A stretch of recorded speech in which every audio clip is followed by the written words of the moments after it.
sleepyhead. Featuring Special K. Nobody asked you, Kevin! And Sam.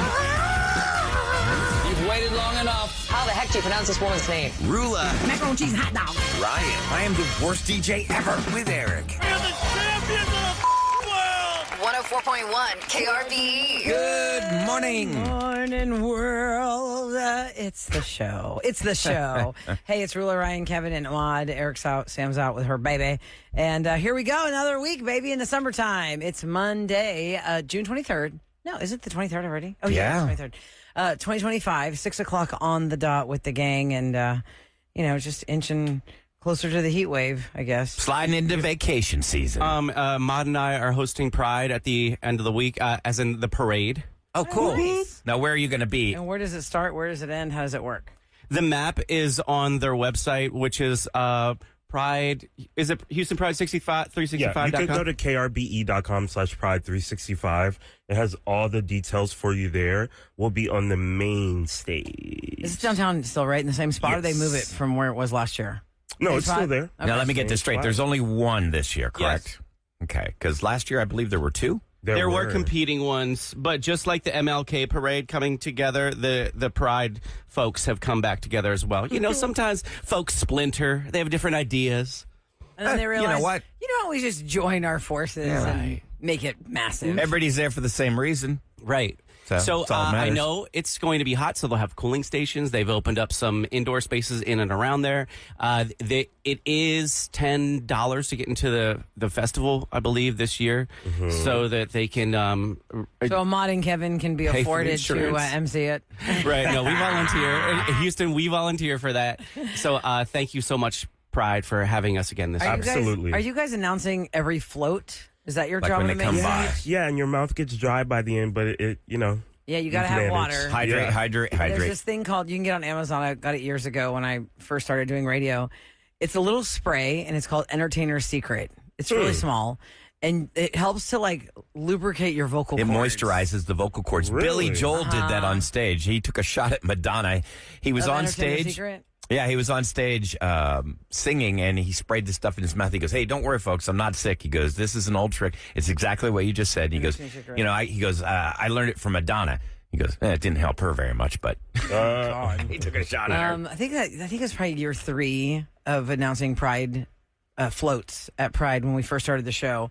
That I remember thinking, man, I'm gonna have to power through this because it's a lot. It was 132 floats or something. It's a lot. And it's There's not even just more this year. float number 1. Thanks. It's, float number 1, United Airlines, where blah, blah, blah, blah, blah, blah, blah, like whatever the line is. And then sometimes they'll tell you who's on the float. So there's a lot of talking. They don't give you a book anymore. No, They don't give you a book anymore? You don't have to get all the sponsors in What? for each float.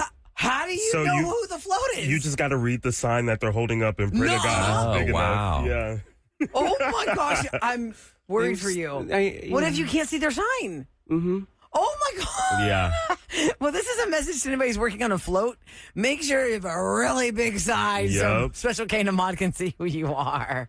It's become one of the challenges, but I'm here for it. I've done it in the past, and we'll figure it out. If if I had someone further down on the route, in my ear, all right, so here comes the Okay. float for Oh, United nice. Airlines, Yeah. that I'd have a little earbud in. But I'll see if my buddy Tim can come and do that. He's cool like that. He would be sweet. That's Easy awesome. enough.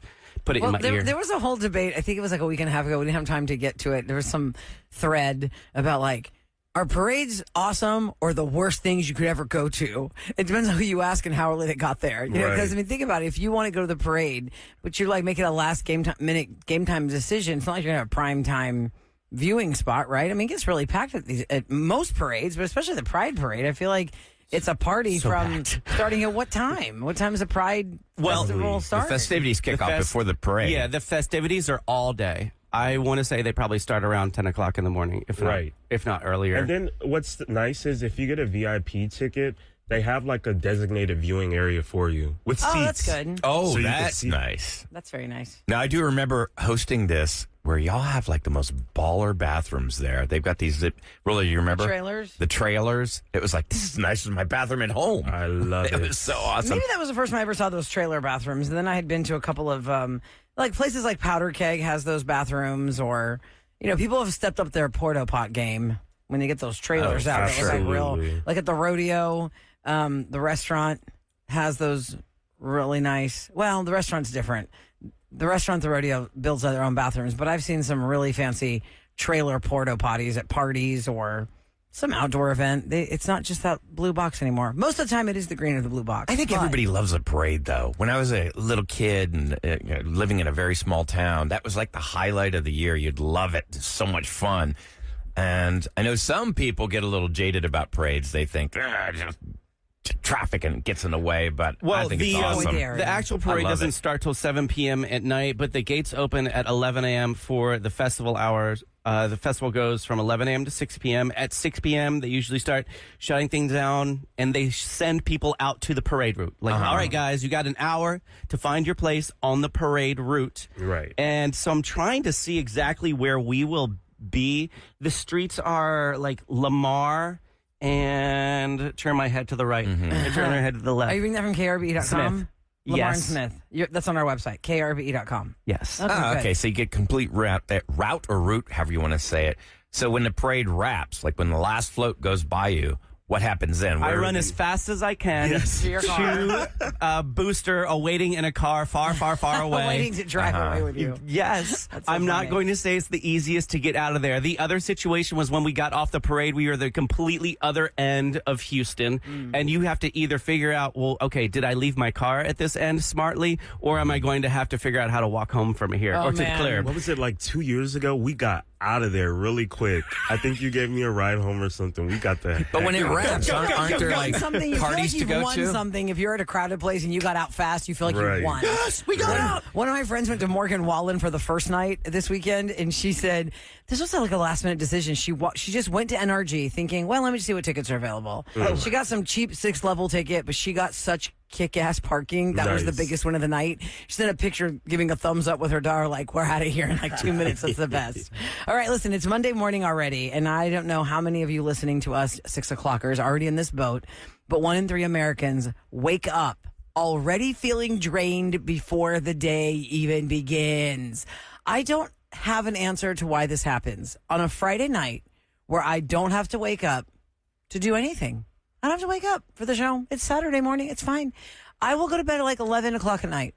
On a Sunday night, when I know I have to get up, I'm like forcing myself asleep at 12:40 in the morning, 12:30 in the morning. Oh, my Why, God. why so late? Because I was like ramping down the house. Because when a woman says I'm going to go to bed, she doesn't just get up off the couch and go to the bed. You like shut down the kitchen. Oh, maybe there's like some clothes in the washing machine I should throw in the dryer before I go to bed, or just it's not like a straight shot. And this is not just female specific. According to this story, I'm just saying that personally for me. Like, why am I already exhausted? Well, because I go to sleep late. However, work-related fatigue, interruptions, office gossip, and small talk are cited among the top energy drainers of your day when you get to work. Most people feel their energy dip before lunch around 11:54 a.m. And then they battle fatigue with caffeine, music, a short nap. Who's taking a short nap. Yeah, your Short desk. For us, it's easy, Kevin. We leave, but we can't do it here. Or outdoor occasional small break. Experts emphasize that boosting energy sustainably is not about quick fixes. It is about consistent good habits, getting better quality sleep, staying hydrated, and taking time to recharge through the day. So 1 in 3 of us already have woken up exhausted. I'm actually not exhausted. I feel pretty energized. However, couldn't fall asleep last night for that reason. Just like, what else do I have to do? Wasn't the Sunday scaries? No, you know what? Because yesterday No, I felt she like... texted me before bed. I know what she's going on. She's worried about, for the first time ever, she's worried about her doggy. Yeah. And Leaving the dog? I'm going to take on the doggy for a week. That's right. Charlie girl is 'Cause coming over to my house. We're going to go on vacation, and our little surrogate family for Charlie is also on vacation. And I was thinking, okay, well, instead of having my mom, my mom's going to be house sitting for us anyway, but I just didn't want my mom to have to worry about Charlie. Right. And I know that sounds silly, because what is there to worry about Charlie? She's just in the house and she wants to love you. But for my mom, she has not lived with a dog ever in the house. And she comes to our house and stays with us, and Y'all take we're care of always the in dog. the house, and we don't have to worry about did she get walked, or my mom does love her. I just didn't want to give her the extra stress if my mom wanted to go do some things and she feels like, do I need to get back home because Charlie's been alone too long? So what do I know need that to feeling. know about little Charlie? She's been a good girl for y'all for the most Yeah, part. she's been really good. I also have jingle bells. on my door. Do you really, little potty bells? I do. I mean, that's what I ring when I have to go. Charlie taught herself to hit the little potty bells with her nose. That's really awesome. Yeah, actually, she taught herself when we were living in the apartment. What's the little thing called? They call the little string thing that puts the blinds up and down. There was one, the pole, right? The pole. It was hanging all the way down. It was a patio door with the pole, and she just started knocking that with her nose because she just figured out that's where it is to go outside. And she would just sit there and look at us, and she'd knock that thing with her nose. So I found these potty bells at PetSmart or wherever I was, Carter's. I don't know what it's called, some food store for pets. And anyway, she's pretty simple. I feel like she just wants to sit next to the couch and just lay down and be passed out. Yeah, if you're an old pro at this, after a short while, you get to figure out what their little mannerisms are, like when they're ready to go. But it takes at least 24 hours for them to warm up to you to figure out if they're good nap dogs. And know your place, right? Yeah. And if you've had other dogs as you're a rover dad, isn't she going to be smelling all over your place? Maybe. Sniff, sniff, sniff. Do new dogs just take their whole first day, Kevin, at your house with Booster sniffing? They figure out how to take over themselves. Like, no, this is my couch now. I'm going to go ahead and take this one over here, really. So as soon as dogs leave, we're usually doing a lot of vacuuming and sweeping up. Luckily, we have wood floors, so it's really easy to sweep up. That's nice. We'd had a 15-year-old puppy dog this past weekend, and it was very, very chill, kind of blind, couldn't hear us either. And every time that dog, we let it outside, for some reason, it wanted to jump off the high step. We're like, no, come walk down. Never mind. Okay, there you go. There, off the side. When they get to be that old, you got to be with them at all times. Mango, my dog, is 16 and a half, and she's mostly blind, mostly deaf. I mean, that's why I won't go on vacation anywhere, because she knows her way around the house. It's just muscle memory. So she knows where she's at all times. But I could never just leave her with somebody else where she doesn't know the lay of the land. Have y'all and ever I'd be too nervous. with dogs? How much is something like that? Sam has done that a lot because she has turned Misty into an emotional support animal, I think, right? Right, but they don't let you do that anymore. Right. It has to be outright service animal. I have not tried that, Ahmad. And I don't know when I would try that if it wasn't a road trip. Right. A road trip, I would do that. I've taken her to Galveston, but I have not taken her on an airplane. Because overseas is pretty strict with stuff like that, right? Like, I know Australia. Oh, gosh, yes. Is pretty. And for anybody listening right now who's thinking of traveling with their pet, you really have to look at the small details of the details of your flight. Because listen, aircraft can change at the last minute, but the newer aircraft does not have as much clearance for the carrier as the older aircraft. And I was on a flight, I think the last time I flew, there was a lady who was freaking out because she had looked online for the kind of aircraft we were going to get. The flight had changed. They changed the aircraft, and she could not fit the carrier under the seat in front of her anymore. No. Not fun. So that was like a whole thing at the gate. Like, that's not going to fit. That's not going to fit. And she's like, yes, it says it's going to fit. I go, no, it's not going to fit. And you could tell it was a lot shorter. So I don't really know what the fix for that is, because you can't control a last-minute aircraft change. No, you can't. You might have to wait for the next plane. It looks like it's between $99 and $150 each way for a small dog. And they talk about putting dogs in cargo, but I would never. I would never do that. No way, I cannot. I couldn't. I'm like, what's happening down there? I don't think so, because there's no pressurization and There's it gets no air hot and conditioning. cold. Yeah. I don't No, know. thanks. Freezing. But I will say this. I mean, when people have a dog with them in the plane, I did a flight maybe about 2 years ago, and the woman had a small dog, and it, unfortunately, right towards the beginning of the flight, went number 2. And oh my God, I had to smell that pretty much the whole flight. Like, Holy I mean, crap. do they not have a service where they can clean it out and the flight attendant can take that away? I do not have an answer for that. 37530 if you're I just wondered because, flight crew. you've got family that are. I mean, there's a chance your flight dog is attendants. going to go to the bathroom if it is a long flight or any flight that makes them nervous. What is the protocol? Yeah, because when they brought Protocol meal is you service have to have by. your own bag and dispose of it accordingly, but I don't know how. That's like hazmat stuff. I don't know what she did with it, but it was. I'll skip the meal. 37530 if you want to give us some insight on that, because that's a stressful one. Happy travels on that. It is summertime. Coming up next in Celebrity Scoop. There are a lot of movies that have beach scenes, but what are some of the best beach scenes in pop culture history? Right off the bat, I can always say Top Gun volleyball game.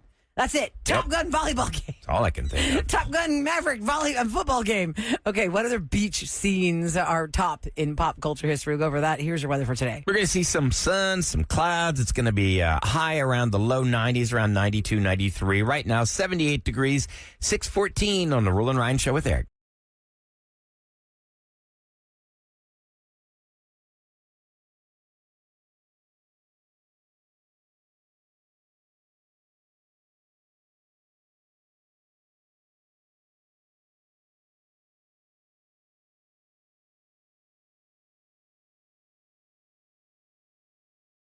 Celebrity Scoop. On the Roula and Ryan Show with Eric. 104.1 KRBE. It's brought to you by Taqueria Randas. I know we'll talk about this later in the news, but officially, if you're just waking up and maybe you are scurrying off to work, Kevin Durant is officially a Houston Rocket now.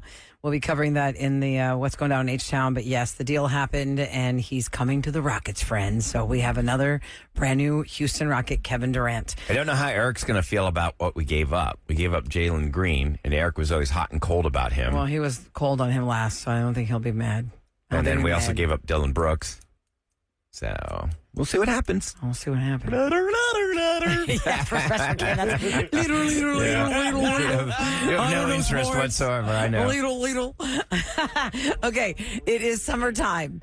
A lot of people thinking... Thank you, Patrick. A lot of people are thinking of going to the beach or just getting away when you think vacation. Not many people in summertime think vacation has to do with snow. Obviously not. Or cold places unless you're going to Australia because they're a different hemisphere and it's cold there right now versus being hot. So a lot of beach scenes have been compiled of all these different movies. Which ones are the best ones? When you think of a beach scene, guys, besides Top Gun that I mentioned and Top Gun Maverick, think of a beach scene in a movie. God, I'm drawing a blank. Yeah, okay. There's literally a movie called Beaches. Yeah. Oh, yeah. You're Isn't that right. where, did you ever know that you're my hero? Bette Midler and Elizabeth Hershey. Isn't that her name? Elizabeth Hershey, yeah. And they were on the beach at the end. Yes. Well, they met on the beach. They met on the under the boardwalk in Atlantic City when she was at the beach. Ago, I can't remember the. Okay, Seems sad. here are how some of the movies shake out that have been listed. A list of the best beach scenes in pop culture history. You've got Jaws, the part where Roy Schneider watches all the beachgoers rush out of the ocean. So that's a pretty famous one. Let's see.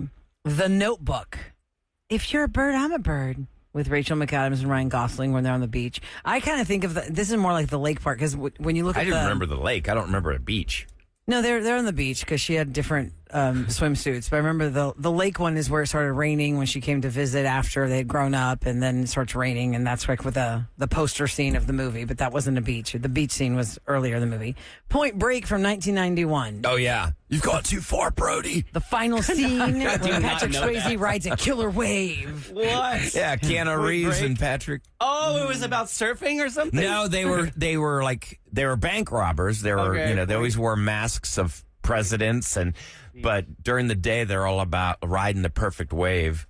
Riding the perfect wave. Now, this is including television and movies. It's not just movies. They have included the scene from Friends, from the episode, the one with the jellyfish from 1997, where Courtney Cox gets stung by a jellyfish. And Matthew Perry and Matt LeBlanc's characters, the three of them, like Ross and Rachel, are like, what happened on the beach? Nothing. It's because Joey was going to try and pee on it for her, but he could not. He couldn't do He's it. pee shy. And then Chandler tried to do it, and they're all embarrassed about it. Another television show that makes the list for best beach scenes, Beach Games on The Office from 2007. Oh my God, that was where the Michael best. Scott takes the team to a lake to compete in beach games. That's the one where they put Andy in one of those giant blow up sumo outfits. Do you remember, when you see these guys? Yeah. They inflate the sumo thing and they've got to wrestle. And he fell into the lake and he just floated away in it. You know what else they included on this list? They included the jump the shark moment. From Happy Days. Happy Days. Jump the shark is a phrase that exists in Hollywood when a show has gone too far and they've just like, oh God, you're They're eye rolling reaching now. for it. Because literally the episode of Happy Days in 1977 is when the main character Fonzie, Henry Winkler, goes water skiing in a leather jacket and jumps over a shark. Everyone was like, Happy Days, call it and throw the towel in. Now, already. did he actually water ski? Or was it some kind of... No, it looked like him. You could tell that No, it was he was fake. wearing water skis and he had a big ramp. And then he went off the ramp and he But that wasn't a stunt guy? Well, I mean, they did close-ups where it looked like he really was doing it. That's what I was wondering. Like, did he actually Yeah, he was get on definitely in some the skis water. and do it? But when he That's jumps fun. over the shark, he's like, hey. Another beach scene that makes the list for best beach scenes in pop culture history from 1984, The Karate Kid. What's the beach scene, guys? Oh, I know that one. Iconic, where he's training and he does the crane, crane. on the beach, on that pier pole, pole. or whatever you want to call it, Yeah. a pier pole, because like, is that what it's called? It's not a pier. I don't but know, it's like one the of those thing. like It looks like a giant wood telephone pole poles. that's been cut in Right, half. and he's standing on to balance himself to do a lot the of crane people kick. texted about that one, and I'm glad you got that Oh, in really? there. The crane Yeah. kick, karate kick? Yes. Okay, good. Another one that has made the list. I didn't see 2002's Die Another Day, James Bond movie, but Bond girl Halle Berry makes her entrance on the beach in an orange bikini. Okay. Yeah. I didn't see the whole movie, but I've seen that piece of the movie She because looks she's so good in yeah. that. And there's another Bond movie from 2006, Casino Royale makes the list. Daniel Craig's 007 walks out of the water in nothing but blue swim trunks. That dude is also is on cut. the list. Yeah. Baywatch is on the list for most iconic beach scenes. So like the whole series. Yeah, Pretty much they put 1989 to 2001. It literally is a whole series filled with beach scenes. How could you watch it without wanting to get a red one-piece swimsuit? Okay, the top two are these two. Barbie from 2023.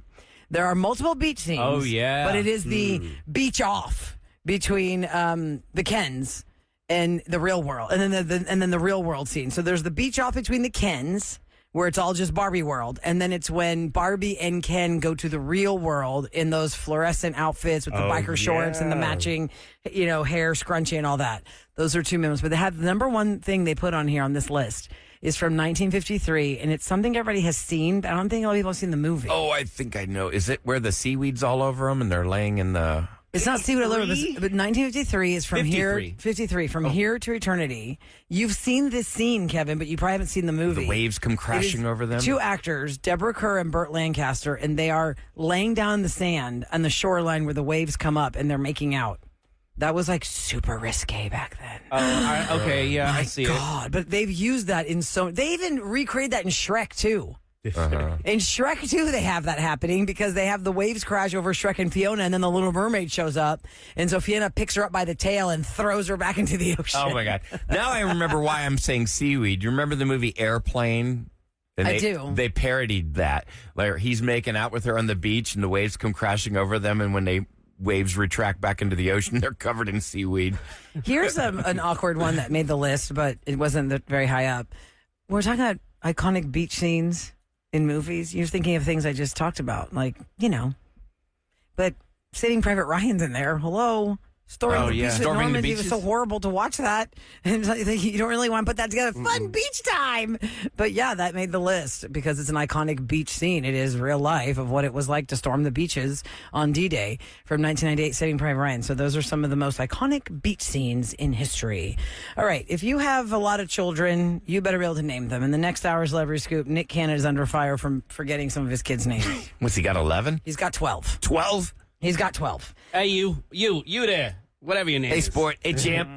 And coming up next, we need to talk about this. I get that a lot of kids are home alone in the summertime. The summertime is a time for growth and, doing fun things. Maybe when you go back to school, you're like, wow, look how tall you got. Look how different you look. Or look how much you change. Maybe you learn a sport or you go vacation with your parents. But a lot of kids are home alone. Their parents are working and they are home alone, and that's where you get into trouble, especially if you have siblings, because you're like, oh, let's cook this. My rule with my kids is like, you cannot use the oven if mommy and daddy are at home. You cannot use the oven. There is a story that I need everybody to know because I'm talking about kids doing this, but these are like people in their 20s that did this. And you're thinking, let's try this new recipe. It's going to blow your oven doors right off in your house. Just be careful what new recipes you're trying. We'll talk about that and more as we go around the table next on the Roula and Ryan Show with Eric.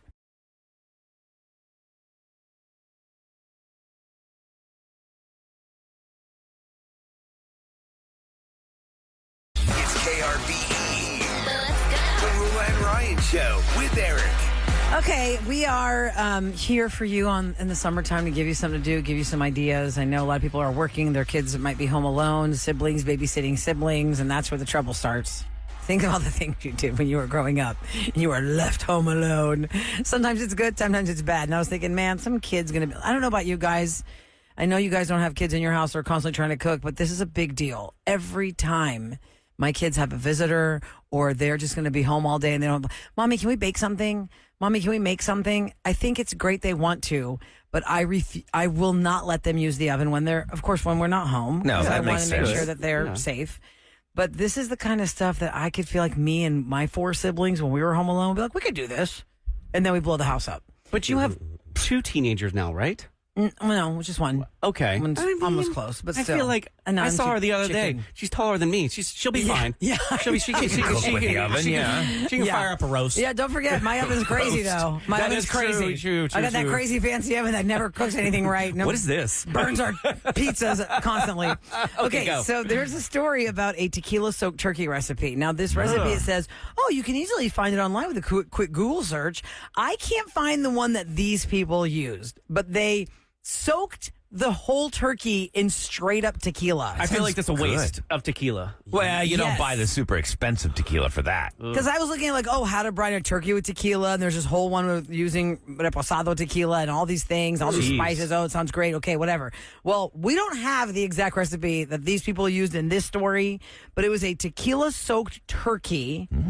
They were, following the recipe, put it in the oven. They live in an apartment complex.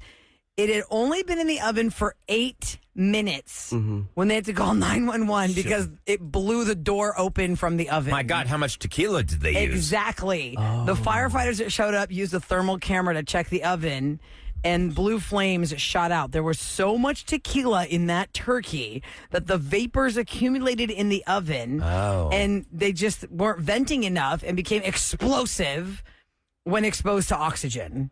They ended up removing the entire oven from the apartment. Thankfully, did not start a massive fire and ruin other units, and nobody was hurt. But holy crap. Be careful. Be careful. That's crazy. I don't think you're supposed to just put tequila on the turkey. I mean, that should be some kind of a brine mix or like a chicken broth. You would strain it off. I mean, to me, it something. sounds like they just had it In the bottom of the pan or something submerged like under that. tequila. They had like a cookie, not a cookie sheet. What is it? A casserole dish. And Like they a had roasting pan. It was probably in a roasting pan. And then they just poured tequila all over it on That's top insanity. of it. Had it submerged. When I lived in my apartment on the East Coast, my sister was visiting. And I think we just had a pizza in the oven. And I remember I was thinking, God, it kind of smells weird. It smells heavy. Like, why does it smell like it's already burning? It hasn't been that long. And all right, open the door and I close it real fast because it was on fire. Oh my God, there's a fire in there. And she goes, what? I go, that thing's on fire. She goes, hold on, let me get the fire extinguisher. And we're like total idiots, Tweedledee and Tweedledum. She's holding that. Have you ever had to operate your fire extinguisher? You guys have got to read up on this before the emergency. This does not go well because everybody who's like, I'll have one in my kitchen, learn how to use it. Yeah, they pull the pin out and they're like, what do I do next? Well, we're looking at it and we're thinking, okay, what do we do now? What do we do now? Okay. And she's like, okay, look, I'm gonna fire extinguish it with this thing, but you have to open the door because you can't do both at the same time. No, you can't. So I swing the door open, but she got so nervous, she blew that thing before the door totally open and blows the whole kitchen into the white powder. And then I call my neighbor. My neighbor comes running over in just shorts, no shirt. And he's like, with his fire extinguisher. It was a hot mess. So just be careful using your oven, people. It doesn't always bode well. Okay, so let me ask you this question. There's a new term, a dating term we have to throw your way. And I don't know, single guys. Lay it on me. It's called pocketing. Anybody know what pocketing is? No. We've Never heard of that cuffing one. And benching and benchmarking. Okay. They say it's not always malicious, however, is a growing dating trend where people keep partners off social media and away from friends and family, basically hiding you in their pocket. Why would they do that? They're not doing this always maliciously. Maybe they have past bad relationship trauma and they just want to take things really slow. And they feel like if they put you out there, it's going to be harder if it doesn't work out. I can see where that would work. I mean, if you don't want to be that guy that every other week he's posting a picture of himself with another girl, or that girl that vice versa, where it just looks like, oh my God, who are they dating now? They have 20 different people that they've posted in the course of a year up online. It looks bad. And for us, this is Pride Month. I'll acknowledge this. Sometimes people just outright hide you because they don't want to be looked at funny at work. If say you work in a very male-dominated space and you're gay, you just don't tell those people about it. When you talk about your significant other, just her, my wife. I have a friend who's been together with his partner for maybe 10 to 15 years, and no one at work knows. Wow. Really? It makes me That makes is a me really sad. long time. I know. Oh my God, that is a lot of company parties they're missing out on. I know. So who's They're he go to probably parties listening. with? They're probably listening right now, cringing. So does In does that person 2025. go somewhere and when they have to a work event? I don't know. Does I he don't think that pretend happens. he has a female partner? I was like, wait, what do you? say. He's always going to avoid it. So he's at work in the closet. Yes. Wow. Unfortunately. Dang, you had to For put it like 15 that. years. That's sad, I mean, though. it No, is you're like right. that. Yeah. But I mean, it that sucks. You have to hide it. makes me sad that in Well, 'cause 2025 we you're still have to be this afraid- way. Yeah, you're afraid of the judgment. You don't want to Right. deal with it. You don't want to deal with the side eye. Like maybe someone will be nice to your face, but then behind closed doors, like, he's butt pirate. You know, there's those guys are out there, and you know who you are. So That's why he hides. That's for why. 15 Yeah, that's years. why And people it's like not us have to always hide. outright like that. Like suddenly you're not getting invited to certain work functions. Suddenly they're like, "Oh, this client's a little conservative. Let's not bring him for the meeting." Yeah, I gotcha. Oh, that sucks. You don't want to do anything that compromises who you are at work. Right. Exactly. Wow. And you want to keep your job too. Yeah, that's On, it. on the Texas- other side, is that guy's partner doing the same thing? No. No, he goes out. Well, with social media, it's a tricky game, Kev. What if he gets outed via Social media. Ooh. You know what I mean? Because I haven't seen. Yeah. But Not if on he's, his keeping, own, if but he's his- keeping everybody off his social media, I'm just saying his partner might have a picture of him somewhere. How many times have we done roses or some kind of a revenge where they say, well, I saw in the background of the Instagram story Yeah. was yeah, XYZ person. well, I would think unless they're tagged, it's not really going to make a difference, is it? Right. It just depends. I guess. know. I still have a lot of questions, and it hurts my heart. It When I does. first heard that, I was mind blown just because the fact that they've been together for so long. It's like, That's what? more success than most people.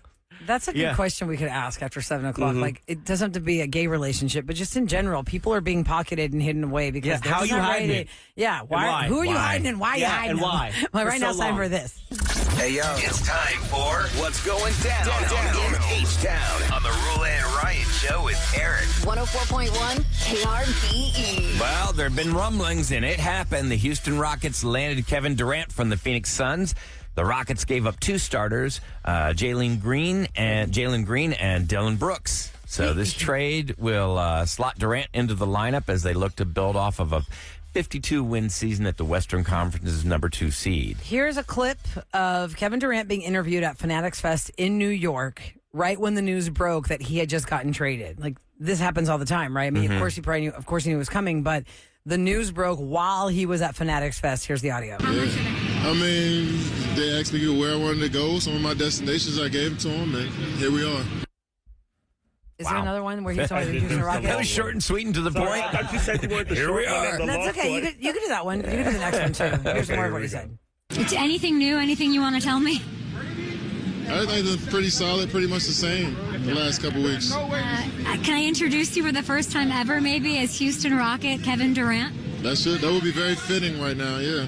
What does that feel like? It happened moments ago here at Fanatics Fest. What is going on? Fanatics Fest is crazy. If you haven't been here and been tapped in, anything can happen at Fanatics Fest, like me getting traded. But being a part of the Houston Rockets, I'm looking forward to it. Crazy last couple weeks, but I'm glad it's over with.